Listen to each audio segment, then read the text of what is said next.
شیطان اس نے اللہ کے حضور قسم کھائی کہ میں تیرے بندوں کو تیرے تک نہیں آنے دوں گا، ان کے دائیں سے آؤں گا، ان کے بائیں سے آؤں گا، آگے سے آؤں گا، پیچھے سے آؤں گا، چاروں طرف سے حملہ۔ کدھر بھاگیں گے؟ ظالم دو راستے بھول گیا، اوپر والا اور نیچے والا۔ جب بندہ دعا کے لیے ہاتھ اٹھاتا ہے یا سر سجدے میں رکھ دیتا ہے، شیطان کچھ بھی نہیں کرتا۔ اس نے خود اللہ کے سامنے قسم کی ہے، مجھے تیری عزت کی قسم، ان بندوں کو تیرے تک نہیں آنے دوں گا، چاروں طرفیں گھیر لوں گا۔ تو اس کے بڑے مکر و فریب اور بڑے طریقے۔ مطاف کے اندر کنکروں پر پیشانی رکھ کے ایک بندہ زاروں کے تار رو رہا ہے اور کیا کہتا ہے، اے اللہ مجھے معاف کر دے، ورنہ قیامت کے دن مجھے نابینا اٹھانا، تیرا کیا تیرے بندوں کا سامنا بھی نہیں کر پاؤں گا۔ اتنے درد سے روتا ہے کہ چلنے والوں کے قدم رکتے ہیں۔ سر پہ کپڑا ڈالا ہے، زاروں کے تار، سسکیاں لے لے کے، ہچکیاں لے لے کے روتا ہے۔ کوئی اس کے پاس کھڑا ہو گیا، اس کی کمر پہ ہاتھ پھیر کے کہتا ہے، حوصلہ رکھ، اللہ بڑا کریم ہے، اللہ معاف کر دے گا۔ خیر جب وہ شخص رو رو کے آہوزاری کر کے اپنے رب کے حضور یہ تمنائیں کر کے اٹھ کے جانے لگا، تو اس شخص کو شوق تھا کہ میں دیکھوں یہ ہے کون۔ اتنا خوف خدا، اتنا ڈر رہا ہے، پتہ نہیں کون ہے، کیا گناہ کر بیٹھا ہے۔ لیکن جب اس صاحب نے سر اٹھایا تو اس کی چیخ نکل گئی، فائزہ ہوا شیخ عبد القادر جیلانی۔ تو یہ زاروں کے تار رونے والا شیخ عبد القادر جیلانی تھا۔ ساری زندگی خدمت خلق میں بسر ہوئی، اللہ کے حکام بجا لاتے ہوئے، لیکن خوف خدا، خشیت الہی کا عالم ہے۔ حضرت جنید بغدادی کے پیر ہیں حضرت سری سکتی رضی اللہ تعالیٰ عنہ، رشتے میں ماموں بھی لگتے ہیں۔ تو حضرت جنید بغدادی کو حضرت سری سکتی رضی اللہ تعالیٰ عنہ نے ایک دن وصیت کی۔ حضرت جنید کہتے ہیں میرے پاؤں تلے سے زمین سرکنے لگی، فرمانے لگے بیٹا جب میں مر جاؤں تو میری قبر بغداد سے باہر بنانا۔ میں نے پوچھا حضرت کیوں؟ لوگ تو بغداد میں دفن ہونے کو ترستے ہیں۔ کہا میری بدعمالیوں کی وجہ سے بغداد کی مٹی میری لاش قبول کرنے سے انکار نہ کر دے۔ الذین یبیتون لربہم سجدا وقیاما، یہ وہ لوگ ہیں جو اپنی راتیں سجدے میں اور قیام میں بسر کرتے ہیں۔ ہم تو 4 نمازیں تسلسل سے پڑھ لیں تو بے نمازیوں کو حقیر سمجھنے لگ جائیں، لیکن یہ کیا ہے، زندگی ذکر و فکر میں گزرتی ہے، سجدہ و قیام میں راتیں بسر ہوتی ہیں، لیکن عرض کیا کرتے ہیں، مالک ہم سے جہنم کا عذاب پھیر دے۔ آؤ میں اور آپ اپنے گریبان میں جھانکیں، اپنے من میں اتریں، اللہ نے ہمیں کتنی نعمتیں عطا کی ہیں، کیا کچھ نہیں عطا کیا۔ ہماری راتیں کیا قیام اور سجدوں میں بسر ہوتی ہیں۔ ہماری 5 نمازیں بھی پوری ہیں، اگر ہماری 5 نمازیں بھی پوری نہیں اور سجدہ و قیام بھی ہمیں نصیب نہیں ہے تو پھر افسوس ہے ہمارے جینے پر۔ جب کسی سے پیار پیدا ہوتا ہے تو پھر یہ آرزو مچلتی ہے کہ میں اس کے ہونٹوں سے سنوں کہ میں تم سے پیار کرتا ہوں۔ تو بندہ ہو کے پیار رب سے کرتا ہے تو پھر دل میں آرزو تو مچلتی ہے کہ کانوں میں کوئی نغمے رس گولیں اور کوئی مجھے کہے کہ تم پیار کرتے ہو تو وہ بھی تم سے پیار کرتا ہے، تو زندگی کی ساری تھکن اتر جائے۔ تو کہا کہ یہ سننا چاہتے ہو نا، یہ آرزو ہے نا تمہاری، تمہارے رت جگے، تمہاری راتوں کی تنہائیوں میں سجدے، تمہارا دن رات رکوع قیام اور تمہارا اس کے حضور پیچ و تاب اور اضطراب، اور زندگی کا یہ سارا تمہارا لف و نشر اس کی ذات کی رضا کے لیے ہے نا۔ تم چاہتے ہو کہ ہمارا رب ہم سے راضی ہو جائے، کبھی کعبے کے چکر کاٹ رہے ہو، کبھی پتھروں کو چوم رہے ہو، حجر اسود کو چوم رہے ہو، کبھی ملتزم پہ لپٹ لپٹ کے آہوزاریاں کرتے ہو، کبھی مطاف میں پیشانی رگڑتے ہو اور کبھی حتیم میں روتے ہو۔ تم اسی تڑپ میں ہو نا، یہی بتانا چاہتے ہو نا کہ ہم تجھ سے پیار کرتے ہیں، یہی بتانا چاہتے ہو نا کہ ہم تجھ سے محبت کرتے ہیں۔ کبھی سحری کے وقت مصلی بچھاتے ہو، تمہارے آنسو مصلی میں جذب ہوتے ہیں اور مصلی بھیگ جاتا تمہارے آنسوؤں سے، کوئی دیکھ نہیں رہا ہوتا، لیکن تمہارے دل سے یہ ہوک اٹھتی ہے جس کے لیے یہ آنسو جذب ہو رہے ہیں وہ تو دیکھ رہے نا، تمہیں یقین ہوتا ہے، لیکن محبت میں عجب تکرار کی خو ہے، کہو نا کہ مجھے تم سے محبت ہے، تو پھر یہ خو جو طبع کے اندر ہے، بندہ سننا چاہتا ہے، وہ بےتابیاں اسے تنگ کرنے لگ جاتی ہیں، اس کے اندر اداسیاں پیدا ہوتی ہیں کہ یار میں تو اس سے پیار کرتا ہوں، میں تو اس سے محبت کرتا ہوں، وہ بھی کرتا ہوگا، یہ تو یقیناً اس نے مجھے توفیق سجدہ نصیب ہی تب کی ہے، لیکن میں بھی تو سننا چاہتا ہوں کہ وہ مجھ سے پیار کرتا ہے، میرے سجدوں کا مل ڈالا اس نے، اگر میں گلی گلی کی خاک چھانی اور نگر نگر گھوم کے اس کے حرم کے چکر کاٹے اور دیوانہ وار گھوما تو وہ بھی تو کہے مجھے تیرے چکر عاشق زار نظر آ رہے ہیں اور میں تجھے پسند کرتا ہوں، تو چکر کاٹ رہا ہے، میرے حرم کا طواف کر رہا ہے، میں تیرے اوپر رحمت نچھاور کر رہا ہوں، تو سننا چاہتا ہے بندہ کہ وہ بھی کہے کہ ہاں تیری محبت قبول ہوئی، تیری محبت مراد کو پہنچی۔ تو آواز آئی تم یہ چاہتے ہو نا کہ وہ بھی تم سے محبت کا اظہار کرے اور اعلان کرے اور اس کی محبت کا تمہیں یقین تو ہے لیکن وہ مزید جو ہے وہ اذعان و یقین کے سانچے میں ڈھل جائے، تو کہا کہ یہ اگر تم چاہتے ہو تو تم ایک طریقہ بتاتا ہوں، تم محبت کا جواب چاہتے ہو، تم ان سجدوں کا جواب چاہتے ہو، تم طواف اور ان چکروں کا جواب چاہتے ہو، تو تمہیں بتاتا ہوں میرے رسول کی چوکھٹ پہ آؤ اور ان کی اتباع کرو، ان کی اتباع کرو۔ تم نکلے تو محبت کرنے تھے، تم عاشق زار بنے تھے، لیکن یحببکم اللہ، وہ خدا ہو کہ تم سے محبت کرے گا۔ اچھا یہاں میں ایک اور جملہ کہنا چاہوں گا اور وہ یہ کہ یہاں ذکر کیا گیا حضور کی اتباع کا، تو اتباع سے قبل بھی محبت، اتباع کے بعد بھی محبت۔ قل ان کنتم تحبون اللہ فاتبعونی یحببکم اللہ، یعنی اتباع سے پہلے بھی محبت، اتباع کے بعد بھی محبت۔ تو کوئی اتباع لالچ میں بھی ہوتی ہے، کسی غرض میں بھی ہوتی ہے کہ میں اس کی بات مانوں تو مجھے یہ ملے گا، لیکن کہا کہ تم نے میرے رسول کی اتباع ایسی کرنی ہے جس کے آگے بھی محبت ہو، جس کے پیچھے بھی محبت۔ جب تم محبت کے دائرے میں رہ کے اتباع اور فرما برداری اور انقیاد اور اطاعت کے زمرے میں آ جاؤ گے تو پھر تم تو نکلے تھے رب سے پیار کرنے کے لیے، لیکن وہ رب ہو کے خود کہتا ہے میں اب تم سے پیار کرتا ہوں، اور درمیان میں اتباع میرے حضور کی آئی۔ یہ مائک جس کمپنی نے بنایا ہے، جب ہم مارکیٹ سے خرید کے لائے تھے تو اس کے ساتھ ایک چھوٹی سی بک بھی آئی تھی جس میں یہ بتایا گیا تھا کہ اس کو ہم نے استعمال کیسے کرنا ہے، خرابی کی صورت میں اس کی اصلاح کیسے ہوگی، اور اگر اس کے مطابق ہم اس کو استعمال کریں، جس طرح کی بیٹری اس کے اندر آنی چاہیے تو وہ ڈالیں گے تو دیر تک اس کے فوائد اور ثمرات حاصل کرتے رہیں گے۔ لیکن اگر ہم اس کتاب کو جو اس کے ساتھ ہمیں ملی تھی، جس کمپنی نے اسے بنایا ہے، تو اس کا طریقہ استعمال ساتھ بتایا ہے، اس کتاب کو پھاڑ کے پھینک دیں گے یا اس کو لپیٹ کے کہیں اونچی جگہ پہ رکھ دیں گے اور اس کو اپنی مرضی سے چلانا چاہیں گے تو پھر اپنی مرضی سے ہم اس سے فائدہ حاصل نہیں کر پائیں گے۔ تھوڑا وقت فائدہ حاصل ہوگا لیکن نتیجہ کچھ بھی نہیں ہوگا۔ تو جو کمپنی کوئی چیز تیار کرتی ہے تو اس کا طریقہ استعمال بھی ساتھ چھوٹی سی بک کی صورت کے اندر آپ کو دیتی ہے۔ تو جس مالک نے حضرت انسان کو بنایا ہے اس نے ساتھ کتاب اللہ کو بھی بھیجا ہے کہ اس کو پڑھتے جاؤ اور اپنی زندگی کو سنوارتے جاؤ، اس کے مطابق زندگی گزاریں گے تو زندگی سوکھی ہوگی، اور اگر زندگی اپنی خواہش پہ گزاریں گے اور غلاف میں لپیٹ کے قرآن مجید کو اوپر رکھ دیں گے اور وہاں سے دیکھ کر کے اس کو آپریٹ نہیں کریں گے اس جسم کو، تو پھر نتیجہ وہی ہوگا جو عمومی طور پہ متوقع ہے۔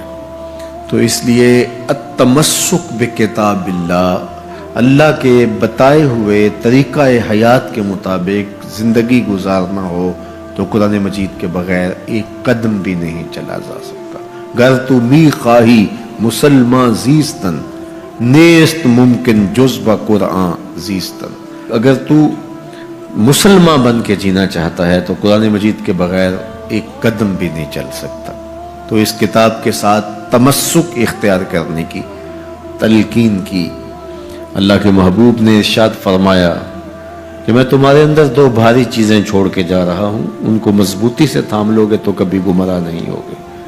اولہما کتاب اللہ، ان میں سے پہلی چیز اللہ کی کتاب ہے، فیہ الہدی والنور فخذوا بکتاب اللہ واستمسکوا بہ، اس میں ہدایت ہے، روشنی ہے، اس کو مضبوطی سے پکڑ لو، اچھی طرح سے تھام لو، تم گمراہ نہیں ہوگے۔ یار جو شخص نابینا ہے اسے کیا پتا کہ یہ پھولوں کی بہاریں کیا ہوتی، جو پیدائشی نابینا ہے اسے کیا پتا ہے کہ آسمان پر بزم کواکب کے رنگ کیا ہیں، اسے تتلی کے پروں میں قدرت کی سنائی کا کیا اندازہ ہو سکتا ہے، اسے مور کے پروں میں رنگوں کی مینا کاری کا کیا اندازہ ہو سکتا ہے، اسے پھوٹتے جھرنوں، بہتی ندیوں اور کوسے قضا کی رنگینی اور دھنک کی شوخیوں کا لطف کیسے نصیب ہو سکتا ہے، اس کو کیا پتا حسن کیا ہوتا ہے، اس کو کیا پتا جمال کیا ہوتا ہے۔ اسی طرح جس کے دل کی آنکھ اندھی ہے اسے کیا پتا ہے کہ جمال خدا کیا ہوتا ہے، اسے کیا پتا ہے کہ سجدے کی لذت کیا ہوتی ہے، اسے کیا پتا ہے رکوع اور قیام کا مزہ کیا ہوتا ہے، اسے کیا پتا ہے کہ روزے کا سرور کیا ہوتا ہے۔ تو اگر ہم اپنے دل کے میل اتاریں گے تو دل کی آنکھیں کھلیں گی تو پھر زندگی کا لطف آنا شروع ہوگا، پھر پتہ چلے گا اسلام کیا ہے، پھر پتہ چلے گا دین کیا ہے۔ اللہ اکبر۔ اسی لیے قرآن نے کہا من کان فی ہذہ اعمی فہو فی الآخرۃ اعمی واضل سبیلا، جو دنیا میں اندھا رہا کل قیامت کے دن بھی نابینا اٹھایا جائے۔ اس سے ان آنکھوں کی بے نوری مراد نہیں ہے، دل کی بے نوری مراد ہے۔ اقبال نے کہا تھا دل بینا بھی کر طلب خدا سے، کہ آنکھ کا نور دل کا نور نہیں، آنکھ کا نور اور ہے، دل کا نور اور ہے۔ تو جس طرح آنکھ بے نور ہو جائے، آنکھ پر دھند، جالا، ککرے اور سفید اور کالا موتیا اتر آئے، تو ہم سب کچھ بیچ کر کے بھی آنکھوں کا نور خریدنے کی کوشش کرتے ہیں۔ تو یار کبھی اجڑے ہوئے دل کا بھی تو علاج کرواؤ۔ علاج تمہارے گھر میں پڑا ہے، راتوں کی تنہائیوں میں اٹھ کے قرآن پڑھو اور ساتھ رویا کرو، دیکھنا دل کے میل اترنا شروع ہو جائیں گے، اور دل کے پردے سے وہ غلاستیں جب اتریں گی تو پھر پتہ چلے گا کہ دل جمال یار کیسے دیکھتا ہے، دل کی دنیا کیا ہے۔ وچے بھیڑے وچے جھیڑے وچے ونج مہانے ہو، 14 طبق دلے دے اندر تمبو وانگو تانے ہو، پھر پتہ چلے گا یہ دل دنیا کیا ہے۔ پھر اس کی تڑپ، اس کی بے چینی، اس کا اضطراب زندگی کا حاصل بن جائے گا۔ پھر زندگی کی بے چینی، دل کی بے چینی اور دل کا محبوب کی یاد میں تڑپنا تمہیں سرور دے گا۔ پھر تم ایک ایک عضو میں دل مانگو گے، وہ مزہ دیا تڑپ نے میری آرزو ہے یا رب، وہ مزہ دیا تڑپ نے میری آرزو ہے یا رب، میرے دونوں پہلوؤں میں دل بے قرار ہوتا۔ پھر سمجھ آئے گی کہ یہ دل کتنی قیمتی شے ہے۔ اللہ نے بدن میں آنکھیں بھی دو رکھی ہیں، کان بھی دو رکھے ہیں، ہاتھ اور پاؤں بھی دو رکھے ہیں، لیکن دل ایک ہی رکھا ہے، اور دل عرش اللہ ہے، اللہ کا عرش ہے۔ پھر پتہ چلے گا۔ تو آئیے دل سے زنگ اتاریں، میل اتاریں، دل مصفا ہو، دل خوبصورت بن جائے، پھر دل کی کشکول پھیلا کے پھر عرض کریں ہر تمنا دل سے رخصت ہو گئی، اب تو آجا، اب تو خلوت ہو گئی۔ لیکن یہ میل کچیل سے ہٹا ہوا ہوگا تو گندی جگہوں پہ محبوب تو نہیں آتے ہیں۔ تو حسد، حقد، کینے، بغض، نفرتیں یہ ہم پالے رکھتے ہیں، اپنی زندگی کو ہم نے خود بوجھل بنایا ہوا ہے۔ میاں حسد کرنے سے محسود کا کیا ہوگا؟ ہم اپنے آپ کو تلخی میں مبتلا کیے ہوئے ہیں۔ بغض رکھنے سے مبغوض کا کیا ہوگا؟ ہم اپنے آپ کو بوجھ میں مبتلا کیے ہوئے۔ تو اپنے دل سے یہ سارے بوجھ اتار کر کے جب دل کو مصفا اور مزکا کریں گے تو پھر دیکھیے کہ دل کے آئینے میں کیسے جمال یار دکھائی دیتا ہے۔ تو اس دل کی اصلاح ہوگی کثرت کے ساتھ قرآن مجید کی تلاوت کرنے سے۔ تو راتوں کی تنہائیوں میں اٹھ کے قرآن پڑھو، دیکھنا کہ کیسے دل کے زنگ اترتے ہیں۔ بعض لوگ بڑی عجیب خبر سناتے ہیں، میاں تمہیں کیسے پتا؟ وہ کہتا ہے میں رات اچانک نیند نہیں آ رہی تھی تو ایک چینل کھولا تو اس میں یہ خبر چل رہی تھی، تو میں نے کہا تجھے نیند نہیں آ رہی تھی، تو نے چینل کھولا، کاش تو قرآن کھول کے بیٹھ جاتا، تجھے وہ دکھائی دیتا کہ تیرا اندر تیرا باہر روشن ہو جاتا۔ تو راتوں کی تنہائیوں میں اٹھ کے قرآن مجید پڑھنے کا مزاج پیدا کریں، اپنی صبح کا آغاز قرآن مجید کی تلاوت سے کریں، اپنے دن کو سمیٹیں، سونے کی تیاری کریں، سورہ ملک سے اپنے معاملات کو سمیٹیں۔ یہ چند دن کر کے دیکھ لیں۔ اور اگر آپ کو معاشی مسائل ہیں، مشکلات ہیں، تو سورہ واقعہ اس کے لیے اکسیر ہے۔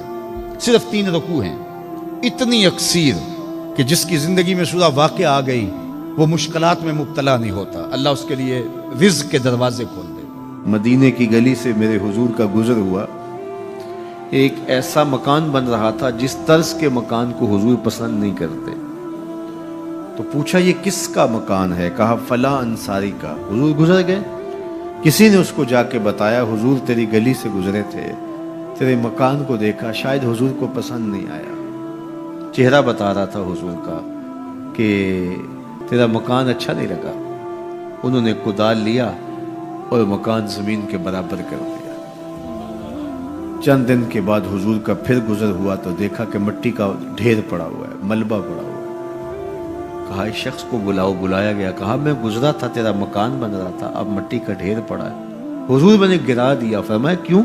عرض کی سنا تھا آپ کو پسند نہیں، سنا تھا آپ کو پسند نہیں. میں اور آپ اپنے اندر اترے اور دیکھیں ہمارا کیا کیا حضور کو پسند. محمد دی زیارت محمد دے رنگ وچ اے ٹھگ بازیاں جانے پیارا محمد صلی اللہ علیہ وسلم. جب ان کے ہوئے تو پھر اپنی خواہش رہی کہاں؟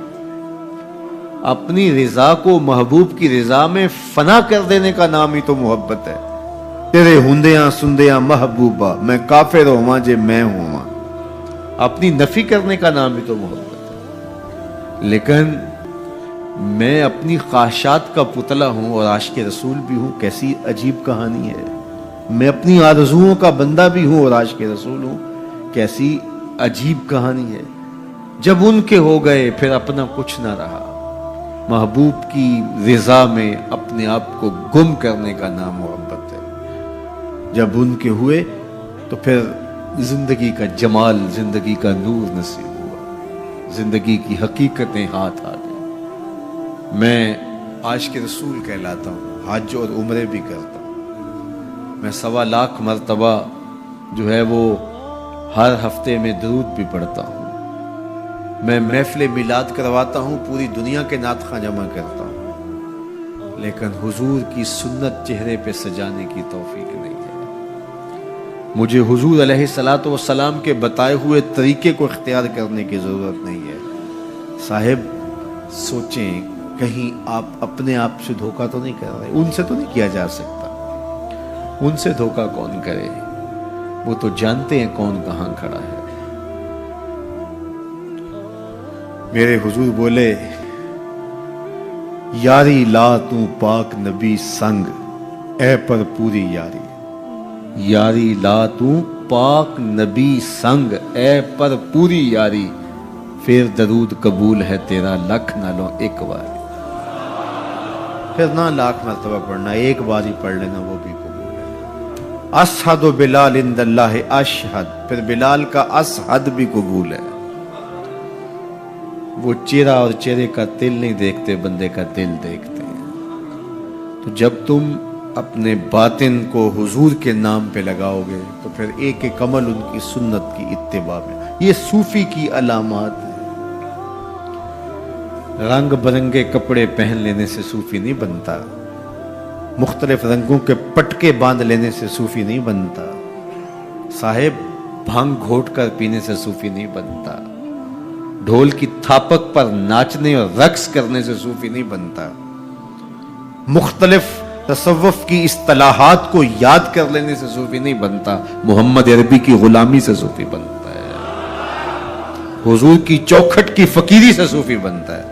طائف کے بازاروں میں لوگوں نے پتھر تک مارے، نالین خون سے زخمی ہو گئے، اور ادھر سے حکم بھی آتا ہے محبوب بولو تو صحیح. ان پہاڑوں کو ایسے جو ہے وہ جوڑیں گے کہ یہ درمیان میں پس کے رہ جائیں گے. عذاب کے فرشتے حاضر ہو کے پیشکش کرتے ہیں، لیکن میرے حضور فرماتے ہیں نہیں، میں رحمت بن کے آیا ہوں. وہی رحمت للعالمین نبی فتح مکہ کے دن حکم دیتے ہیں کہ ابن خطل کو قتل کر دو، اس کی لونڈیوں کو قتل کر دو. یہ حضور کا گستاخ تھا، ہجو کیا کرتی تھی اس کی لونڈیاں، گا گا کے حضور کی اہانت کیا کرتی تھی. اس نے سوچا بچنے کی کوئی صورت نہیں ہے تو کعبۃ اللہ کے پردے کے اندر چھپ گیا. پوچھا گیا یہ تو کعبہ کے پردے کے اندر چھپ گیا ہے، یہاں پناہ لے لی ہے. کہا یہیں سے نکال کے قتل کر دو. یہ میرے نبی کا اختیار ہے. حضور چاہیں تو معاف کر دیں, حضور چاہیں تو حکم صادر کریں کہ ان پر حد جاری کر دی جائے, ان کو سزا دی جائے.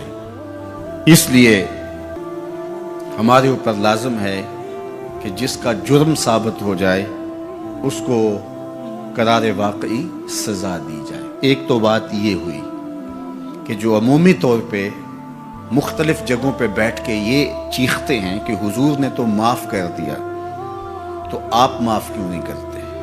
آپ اتنے سخت کیوں ہو گئے ہیں؟ آپ حضور کے ماننے والے نہیں ہیں؟ تو میں نے کہا صاحب یہ سنت اختیار کیجئے, اپنے دشمنوں کو معاف کر دیجئے, باقی کسی کے دشمنوں کو معاف کرنے کا آپ حق تو نہیں رکھتے. میں اس معاشرے کا ایک معزز شہری ہوں, توہین عدالت کر دی کسی نے تو مجھے اختیار دو نا کہ میں معاف کر دوں. کیا تم مجھے اس بات کا اختیار دیتے ہو کہ آپ کی عدالت کی توہین ہوئی اور میں اس کو معاف کر دوں؟ آپ کہیں گے آپ تو ہمارے شعبہ کے شخص نہیں ہیں. اچھا پاکستان کے سارے وکیل جمع ہو جائیں اور وہ کہیں کہ چلو اس کو ہم معاف کر دیتے ہیں, تو کیا تم تمام وکلاء کو اس بات کا حق دیتے ہو کہ وہ عدالت عظمیٰ کی توہین معاف کر دیں؟ یار جب توہین عدالت کی معافی آپ نے میرے اختیار میں نہیں دی تو رسول اللہ کی اہانت کی معافی کسی نے تمہارے اختیار میں بھی نہیں دی. یہ بات اچھی طرح سن لو, یہ بات اچھی طرح سمجھ لو کہ یہ تمہارا اختیار نہیں ہے, یہ صرف رسول اللہ کا اختیار ہے. حضور کے اختیار میں تم کون ہوتے ہو تصرف کرنے والے؟ وہ معاف کریں ان کی مرضی, وہ نہ کریں ان کی مرضی. تو پہلی بات یہ ہوئی کہ حضور علیہ السلام کا اہانت کرنے والا شخص وہ واجب القتل ہے, اس کی سزا موت ہے. اور یہ قرآن کا آئین ہے, یہ احادیث سے ثابت شدہ نتیجہ ہے. پاکستان کا آئین, پاکستان کا دستور یہ بتاتا ہے, 295C میں بھی ساری بحث کے بعد یہ قانون بنا تھا کہ جو شخص حضور کی اہانت کرے وہ واجب القتل ہے, اس کو سزائے موت دی جائے گی, اس کو پھانسی پہ چڑھایا جائے گا. جب پاکستان کا آئین بنا ہے, پاکستان کا قانون بنا, پھر کیوں بنایا ہے اگر اس قانون کو نافذ نہیں کرنا؟ اب تک پاکستان کے اس قانون کو عملی طور پہ کسی پر بھی نافذ نہیں کیا گیا. جب سے یہ قانون بنا ہے یہ قانون کی حد تک ہے اور غیر مؤثر ہے. اور یہاں سزائے موت ہوئی بھی تو پاکستان کی اعلیٰ عدالت نے اس کا جس اجلت میں فیصلہ کیا وہ آپ کے سامنے ہے. اس فیصلے نے امت مسلمہ کو دکھی بھی کیا ہے, مضطرب بھی کیا ہے, عدالتوں سے لوگوں کا اعتماد بھی اٹھ گیا ہے. اور دوسری بات, ان حالات کے اندر پاکستان کے وزیر اعظم نے جس طرح جلتی پر تیل ڈالا ہے اور جس طرح کی گفتگو کی ہے, کیا ایک وزیر اعظم کو یہ زیبا ہے؟ رعایا اولاد کی طرح ہوتی ہے. اس تقریر نے جلتی پر تیل کا کام کیا.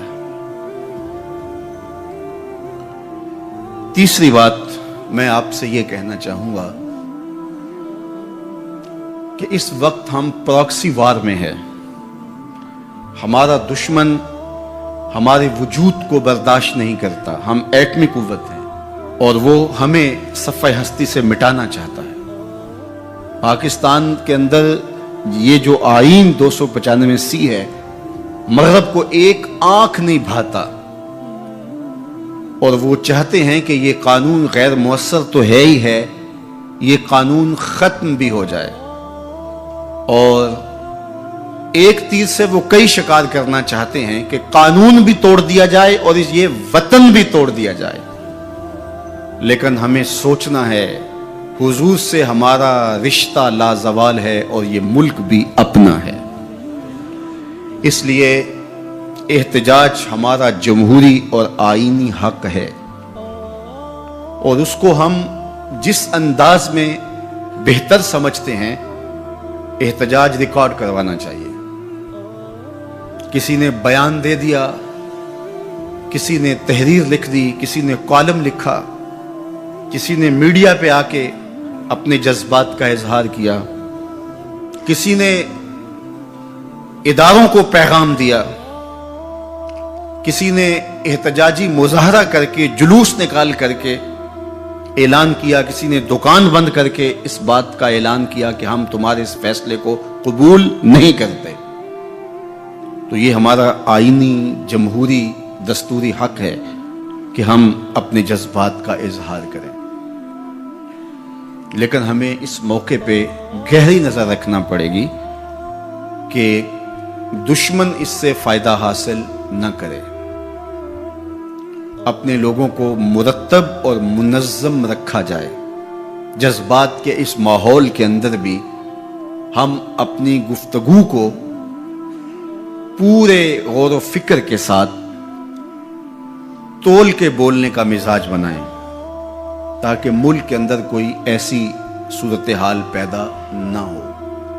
اللہ میرے وطن کی حفاظت کرے اور ہم سب کو حضور علیہ الصلوۃ والسلام کے ساتھ لازوال محبتوں کا جو رشتہ ہے اس کو نبھانے کی توفیق دے، حضور کے سامنے حشر کے دن ہم شرمندہ نہ ہوں۔